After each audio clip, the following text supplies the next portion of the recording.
देख रहे हैं मंथन टुडे। मैं हूं आपके साथ अंशु गोस्वामी। देश में जनगणना को लेकर बड़ा कदम उठाया गया है। केंद्र सरकार ने एक आधिकारिक सूचना जारी कर दी है, जिसका इंतजार लंबे समय से किया जा रहा था। गृह मंत्रालय ने जनगणना अधिनियम 1948 के तहत नई जनगणना प्रक्रिया को लेकर नोटिफिकेशन सोमवार को जारी कर दिया है। इस बार की जनगणना खास होने वाली है, क्योंकि पहली बार भारत में सामान्य जनगणना और जातीय जनगणना एक साथ की जाएगी।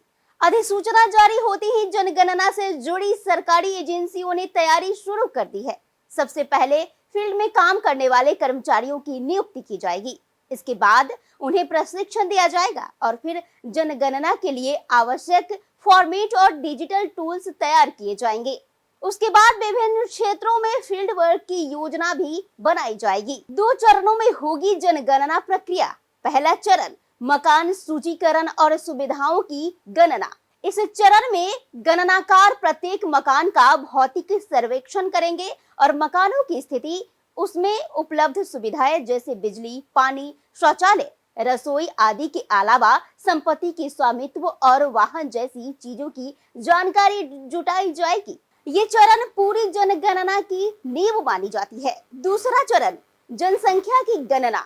इसके बाद घर घर जाकर लोगों की उनकी व्यक्तिगत जानकारी ली जाएगी, जिसमें नाम, लिंग, उम्र, जन्म स्थान, शिक्षा, धर्म, भाषा, रोजगार, प्रवास आदि जैसे सवाल भी शामिल होंगे। इससे देश की सामाजिक और आर्थिक स्थिति की गहराई से पड़ताल की जा सकेगी। डिजिटल प्लेटफॉर्म पर आधारित होगी जनगणना 2027। दरअसल जनगणना 2027 को पूरी तरह से डिजिटल किया जाएगा।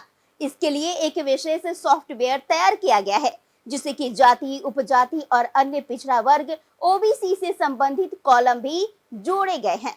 इससे सामाजिक संरचना का अधिक स्पष्ट और विस्तृत चित्र सामने आएगा। 30 सवालों वाला विस्तृत फॉर्मेट तैयार। इस बार की जनगणना फॉर्म में लगभग 30 तरह के सवाल पूछे जाएंगे। इनमें व्यक्ति का नाम, उम्र, जन्म, लिंग, धर्म, जाति, शिक्षा, वैवाहिक स्थिति, रोजगार की स्थिति, प्रवास से संबंधित सवाल और परिवार के मुखिया के संबंध जैसे बिंदु शामिल होंगे। इन सवालों का मकसद नीतिगत फैसलों के लिए ठोस आंकड़े जुटाना है।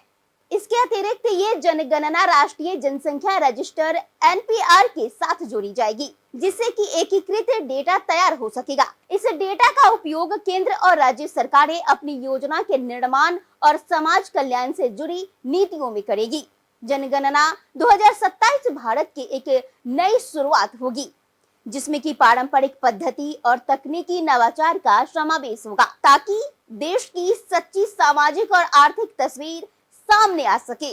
देश और दुनिया के तमाम खबरों को देखने के लिए देखते रहे मंथन टुडे। चैनल को लाइक, सब्सक्राइब, शेयर, फॉलो जरूर करें। शुक्रिया।